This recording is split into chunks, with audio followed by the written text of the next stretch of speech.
नमस्ते। कक्षा 10वीं हिंदी लोक भारती में आपका स्वागत।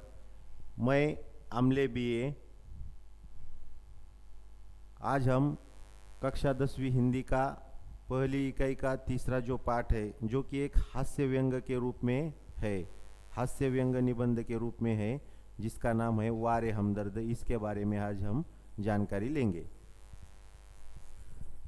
देखो, वारे हमदर्द ये क्या है? हास्य व्यंग निबंध है, जिसके लेखक का नाम है घनश्याम अग्रवाल।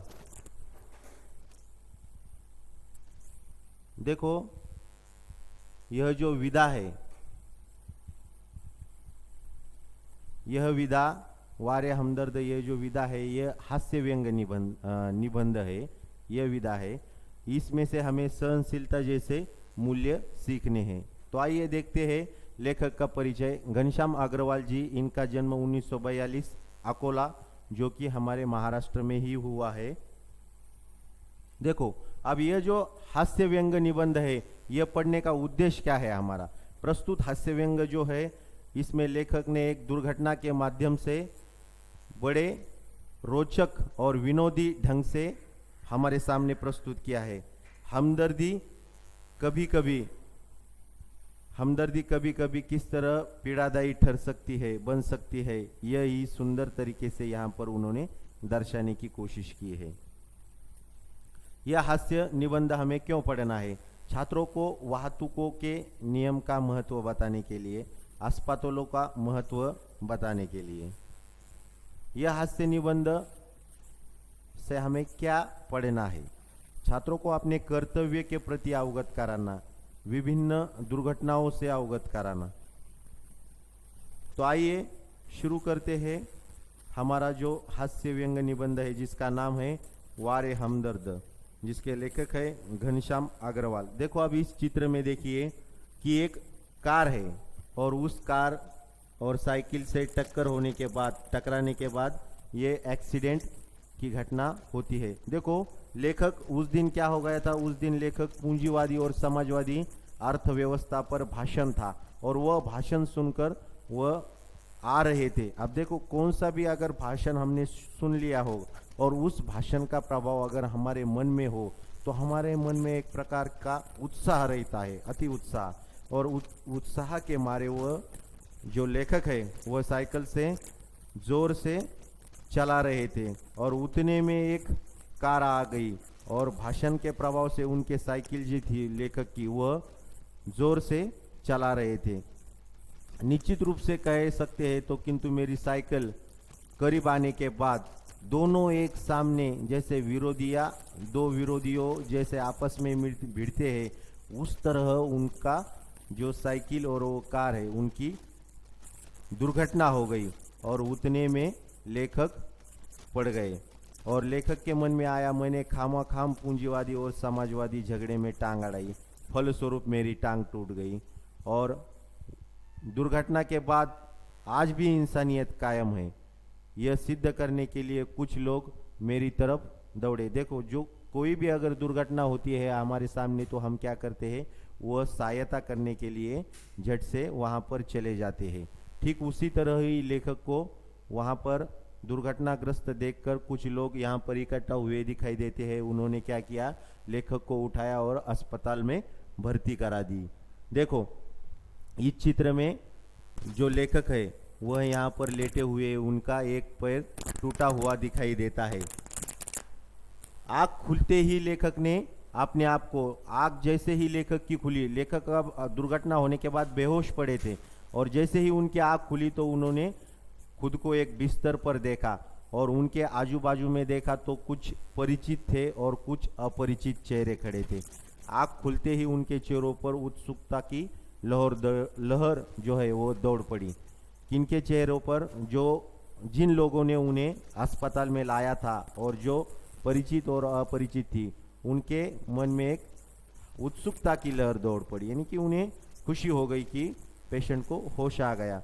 और मैंने कराते हुए पूछा, मैं कहाँ हूँ? देखो, लेखक को तो पता ही नहीं था, वो बेहोश थे, इसीलिए उन्होंने आँख खुलते ही उन्हें पूछा, मैं कहाँ हूँ? तो आइए आगे देखते हैं। देखो, आप कुछ लोगों में से एक लोग क्या कहता है, एक आदमी कहता है आप सार्वजनिक अस्पताल के प्राइवेट वार्ड में हूँ, आपका एक्सीडेंट हो गया था, लेकिन घबराने की कोई बात नहीं, आपका सिर्फ पैर ही फ्रैक्चर हुआ है। एक आदमी उत्सुकता भरी तेजी भरा चेहरा करता हुआ जवाब देता है, मेरे होश आने तक वह इसीलिए रहा हो, ऐसा उसके मन में आता है। अपनी टांगों की ओर देखता हूँ, एक टांग अपने जगह पर सही थी। देखो अब इस चित्र में एक जो टांग है वो टूटी हुई, वह एक स्टैंड पर रेत की थैली के सहारे लटकाई हुई है। उसी वक्त लेखक के मन में एक मुहावरे का जन्म हो गया। क्या? टांग टूटना यानी कि सार्वजनिक अस्पताल में भर्ती होना। अस्पताल वैसे ही खतरनाक शब्द होता है क्या नहीं? सार्वजनिक शब्द चिपक जाने से समझो आत्मा से परमात्मा का मिलन होने का समय आ गया है। अब मुझे यो लगा कि टांग एक घटना है, सार्वजनिक अस्पताल में भर्ती होना दुर्घटना। तो देखो टांग से ज्यादा फिक्र मुझे उन लोगों की हुई। देखो अब जो भी अस्पताल में लोग होते हैं वह लोग ऐसे मरीज को मिलने आते हैं, और उसी तरह इस लेखक जो है, लेखक को कई सारे लोग अस्पताल में वार्ता समझने के बाद मिलने आते हैं। टांग से ज़्यादा फिक्र मुझे उन लोगों की हुई, हमदर्दी जताने मुझसे आएंगे। देखो अब जब कोई भी ऐसी दुर्घटना होती है तो वह लोग हमें मिलने आते ही है। ये मिलने जुलने वाले कई बार अधिक आते हैं और आराम हराम हो जाता है। देखो अब मरीज को सबसे ज़्यादा से ज़्यादा तो आराम की ज़रूरत होती है, लेकिन लोग क्या करते हैं, हमदर्दी जताने के लिए उन्हें मिलने आते हैं। जनरल वार्ड का तो एक नियम है कि उसी नियम में उस मरीज से मिलना पड़ता है, लेकिन प्राइवेट वार्ड बोलने के बाद जब चाहो तब तुम आ सकते हो, जितनी देर चाहो उतनी देर तक तुम रुक सकते हो। हमदर्दी बदले का बदला और हमदर्दी की हमदर्दी। मिलने वाले का ख्याल आज तो भी मुझे लगा कि दूसरी टांग भी टूट गई। देखो इस चित्र में मुझसे मिलने के लिए सबसे पहले वे लोग आए जिनकी टांग या कुछ और टूटने पर मैं कभी मिलने गया था। देखो अब ये मानवता का धर्म है, ये एक इंसानियत है, और यही हमारा कर्तव्य है, फर्ज है, यही हमारा धर्म है।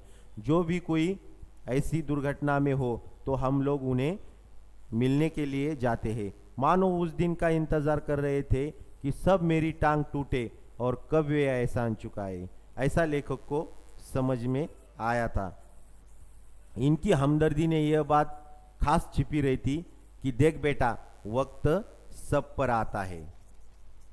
देखो दर्द के मारे एक तो मरीज के वैसे ही नींद नहीं आती, और थोड़ी बहुत आ जाती है तो मिलने वाले क्या होते हैं, उन्हें मिलने आने के बाद वह उसे जगा देते हैं, सिर्फ सूरत दिखाने आते हैं।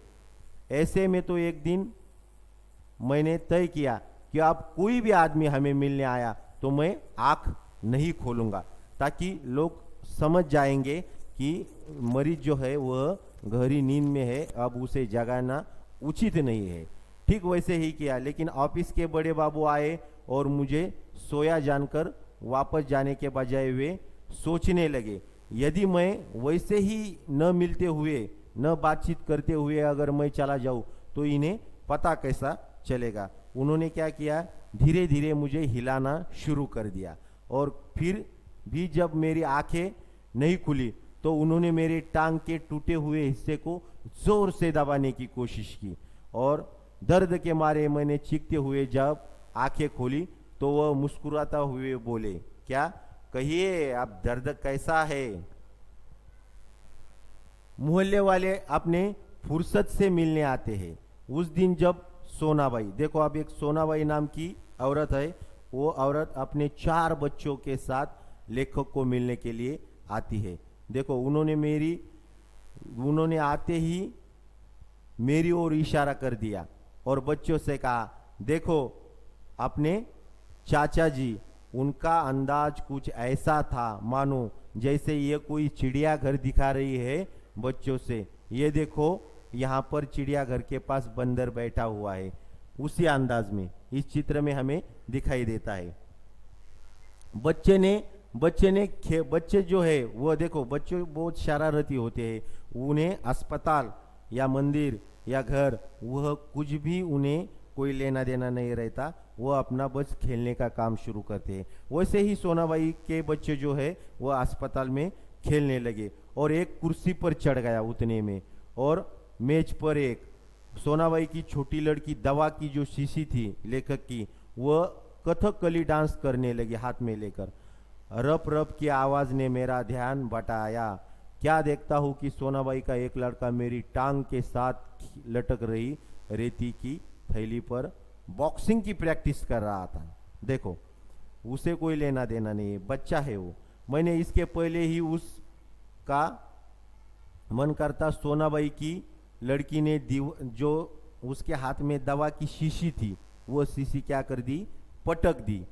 पटकते ही वह टूट गई। एक पल लड़की को घूरा, फिर हंसते हुए बोली, भैया पेड़े खिलाओ, दवा गिरना शुभ होता है। देखो, दवा कहीं समझो बीमारी गई। देखो वो सोनाबाई क्या कर रही है, लेखक भैया नाराज होने की कोई बात नहीं, जो शीशी गिर गई और टूट गई वह शुभ होती है। दवा गई, पीड़ा गई, बीमारी गई। इसके 2 घंटों बाद सोनाबाई गई, कहकर वह फिर आऊंगी। मैं भीतर तक कांप गया, है क्या नहीं। कुछ लोग औपचारिकता निभाने के लिए आते हैं। देखो, विशेषकर रिश्तेदार जो दूसरे गांव से मिलने आते हैं।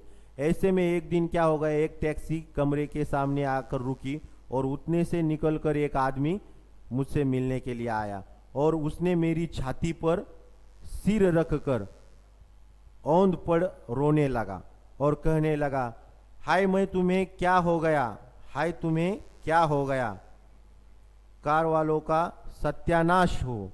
मैंने दिल में कहा कि मुझे जो हुआ सो हुआ, पर तू क्यों रो रहा है, तुझे क्या हुआ। वह थोड़ी देर में छाती में मुंह गड़ाए रोता रहा। फिर रोना कुछ काम हुआ तो उसने मेरी छाती की गर्दन हटाई और जब मुझसे आंख मिलाकर देखा तो एकदम चुप हो गया। फिर धीरे धीरे हंसते हुए बोला, माफ करना, मैं गलत कमरे में आ गया। आजकल लोग ठीक से बताते भी नहीं, गुप्ता जी से कमरा शायद बगल में है क्या नहीं, और मैं कुछ और जगह पर आया हुआ है। अब रोने की आवाज में मुझे पड़ोस के कमरे में सुनाई पड़ी। मुझे उस आदमी से अधिक गुस्सा मेरे बीवी पर आया था। क्यों? क्योंकि वो जो जिस टैक्सी से आया था उस टैक्सी का जो बिल है, भाड़ा, वह मेरे बीवी ने चुका दिया था। हमदर्दी जताने वाले वे लोग जरूर आए जिनकी हम सूरत भी नहीं देखना चाहते। हमारे शहर में एक कवि श्री लपकानंद है, जिसका नाम है लपकानंद। वो बेतुकी कविताओं का सारा शहर परेशान है। वे अक्सर दूर से ही भाग पड़ खड़ा होता है। जानता हूँ जब मिलने 10-20 कविताएं पिलाए बिना वह छोड़ता नहीं। जब भी वह मिलने आता है तो उनकी 10 या 20 कविता सुनाए बगैर वह आदमी को छोड़ता नहीं है। देखो, एक दिन बगल में झोला दबाए आप पहुंचे और कहने लगे, मैं तो पिछले 4-5 दिन से कवि सम्मेलनों में अति व्यस्त था। सच कहूँ तो कसम से आपके बारे में ही सोचता रहा था। मुझे रात भर नींद नहीं आई। और हाँ, रात की इस संदर्भ में कविता बनाई है। यह कहकर उसने झोले में से अपनी एक डायरी को ऊपर निकाला, झोले में से डायरी निकाला और वह अपनी कविता सुनाने लगा। देखो, कविता, इस चित्र में उसके हाथ में एक डायरी है और वह कविता सुनाने की कोशिश करता है। देखो कविता क्या है। असम की राजधानी है शिलोंग, असम की राजधानी है शिलोंग, मेरे दोस्त की टूट गई टांग, मोटर वाले तेरी ही साइड थी रॉन्ग। कविता सुनकर वे मुझे ऐसे देख रहे थे मानो एक आंख पूछ रही हो, कहो कविता कैसी रही, और दूसरी आंख पूछ रही हूँ, बोल बेटा अब भी मुझसे भागेगा दूर। मैंने जल्दी से चाय पिलाई और उन्हें कविताएं सुनाने का वादा कर बड़ी मुश्किल से उसे विदा किया। जहां मेरा कोई भी परिचित न हो, क्योंकि बड़े बेदर्द होते हैं ये हमदर्दी जताने वाले। तो यहां पर ये जो हमारा हास्य व्यंग निबंध था जिसका नाम था वारे हमदर्द, यहां पर ये समाप्त होता है। तो आइए स्वाध्याय में देखते हैं। देखो प्रश्न पहला, कारण लिखिए। लेखक को अधिक गुस्सा अपनी पत्नी पर आया, उसकी वजह क्या थी? यह हमने इस पाठ के माध्यम से, हास्य व्यंग के माध्यम से देखी है। वो जवाब उसमें लिखना है। लेखक कहते हैं कि मेरी दूसरी टांग की जगह तोड़ना जहां कोई परिचित न हो, इसका भी कारण लिखने का है। और नीचे प्रश्न दूसरा है, निम्नलिखित वाक्यों के रिक्त स्थानों में उचित सर्वनाम का प्रयोग कीजिए। रिकामी जागा सार्वजनिक अस्पताल के प्राइवेट वार्ड में है। रिकामी जागा बाजार जाओ। रिकामी जागा कारखानों में एक ही विभाग में काम करते थे। और यहाँ पर हमारा ये जो वारे हमदर्द जिसके लेखक है घनश्याम अग्रवाल जी, यह पाठ समाप्त होता है।